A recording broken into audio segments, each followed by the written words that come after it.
Magandang hapon mga ka-happy hour. Narito ang mga balita para sa MBC TV Network News Update 4 PM edition. DA maghihigpit sa monitoring ng compliance sa MSRP ng karning baboy. Mas magiging istrikto na ngayon ang Department of Agriculture sa pagbabantay sa compliance ng mga producer, trader hanggang retailer sa MSRP ng karning baboy. Ayon kay DA spokesperson Assistant Secretary Arnel de Mesa, maglalatag na ng isang card ang DA para matrace ang pinanggagalingan ng mga baboy na ibinibenta sa palengke, at matukoy kung saan nagkakaroon ng pagtaas ng presyo. Kung mayroon man aniyang mga trader na mapapatunayang hindi sumusunod sa MSRP, isa sa tinitingnang opsyon ng DA ang pagbawi ng kanilang shipping permit. Sa ngayon, aabot na aniya sa 88% ang compliance level ng mga pork producer, habang halos 40% naman sa retailers. Tinututukan na rin ng DA ang mga palengke na may mataas pa ring bentahan ng karning baboy kabilang ang Tritil Market, Trabaho Market sa Maynila, at Cartimar Market sa Pasay. Bukod naman dito, nagsimula na rin ang pilot program ng FTI at Thai company na CP Foods na direktang magsusupply ng live hogs sa mas murang halaga. Ayon kay Osek de Mesa, sa inisyal na usapan ay posibleng mas mababa pa sa MSRP ang magiging bentahan ng baboy na mula sa CP Foods. Sinabi ni Secretary na he was very disappointed with what happened coming from the agreements among the stakeholders and with the department. At yun nga, ang sabi niya doon, grabe yung pinagdaanan niya sa bigas.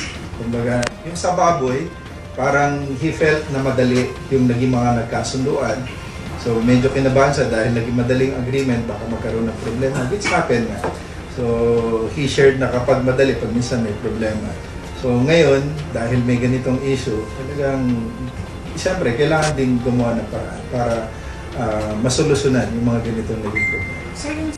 Samantala, OVP, magbibigay ng tulong sa mga Pilipinong inaresto sa Qatar, matapos mag-rally. Kinumpirma ni Vice President Sara Duterte na magbibigay ng tulong ang Office of the Vice President sa mga Pilipinong inaresto dahil sa pagsasagawa ng hindi autorisadong political demonstrations sa Qatar, noong nakalipas na linggo. Sa isang panayam sa Vice Presidente sa The Hague, Netherlands, inihayag nito na makikipag-ugnayan ang OVP sa ibang mga ahensya para talakayin ang mga ibibigay na tulong sa mga inarestong Pilipino sa naturang Arab country. Nauna naman ang tiniyak ng pamahalaan na hindi nila aabandonahin ang mga Pilipinong inaresto doon sa Qatar, at nangakong tutulungan ang mga ito. Kung babalikan, una na ring nilinaw ni Department of Foreign Affairs Under Secretary Eduardo de Vega na 20 Pilipino ang inaresto sa Qatar matapos umanong mag-rally, taliwas sa naunang napaulat na 17 Pilipino. Sa ngayon, nananatili pa rin sa kustodiya ng mga autoridad sa Qatar ang 17 Pilipino, kung saan 5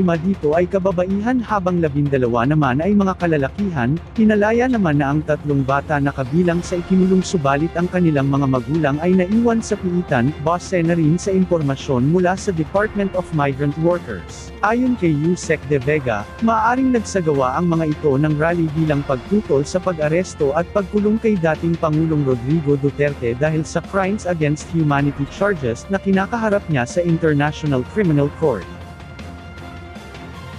At yan ang mga balita para sa MBC TV Network News Update 4 PM edition.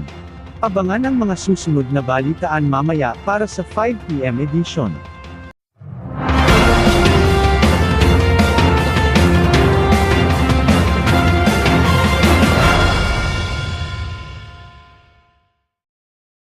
Mga ka-happy hour, kung gusto mong manood ang mga balita sa MBC TV Network News Update, mag-subscribe sa aming YouTube channel, i-like ang aming Facebook page, at i-follow sa aming TikTok account.